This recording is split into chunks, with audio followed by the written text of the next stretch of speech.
34 സങ്കീർത്തനം 19 വാക്യത്തിൽ ദാവീദ് പറയാണ്, നീതിമാന്റെ അനർത്ഥങ്ങൾ അസംഖ്യമാകുന്നു, അവ എല്ലാറ്റിൽ നിന്നും യഹോവ അവനെ വിടുവിക്കുന്നു.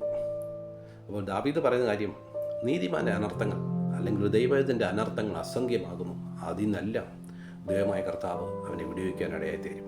നീ ഒരു ദൈവ പൈതലാണെങ്കിൽ, ദൈവത്തെ സ്നേഹിക്കുന്ന ഒരു ദൈവ പൈതലാണെങ്കിൽ മനസ്സിലാക്കണം, മറ്റാർക്കുമില്ലാത്ത പ്രതികൂലങ്ങളും പ്രതിസന്ധികളും എൻ്റെ ജീവിതത്തിൽ കടന്നു വരാൻ സാധ്യതയുണ്ട്. എന്തുകൊണ്ട് പ്രതിസന്ധികൾ കടന്നു വരുന്നു?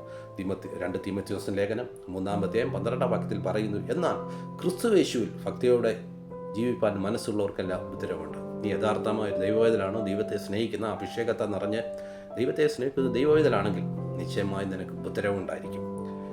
അപ്പോസ്തലപ്രവൃത്തി 14-22 വാക്യത്തിൽ പറയുന്നു, വിശ്വാസത്തിൽ നിലനിൽക്കണമെന്നും നാം അനേക കഷ്ടങ്ങൾ കൂടി ദൈവരാജ്യത്തിൽ കടക്കേണ്ടതാകുമെന്നും പ്രബോധിപ്പിച്ച് ശിഷ്യന്മാരുടെ മനസ്സുറപ്പിച്ചു. പൗലോസ് പറയുന്നു, ഹല്ലേലൂയ, നാം വിശ്വാസത്തിൽ നിലനിൽക്കണം, നാം അനേക കഷ്ടങ്ങൾ കൂടിയാണ് ദൈവരാജ്യത്തിൽ കടക്കേണ്ടത്. സഭയോട് പറയാൻ അനേക കഷ്ടങ്ങളുണ്ട്. എന്നാൽ അതുപോലെ തന്നെ യോഹന്നാൻ സുവിശേഷം 16-33 വാക്യത്തിൽ യേശു കർത്താവ് പറഞ്ഞു, ലോകത്ത് നിങ്ങൾക്ക് കഷ്ടമുണ്ട്, എങ്കിലും ധൈര്യപ്പെടുവിൻ, ഞാനോ ലോകത്തെ ജയിച്ചിരിക്കുന്നു.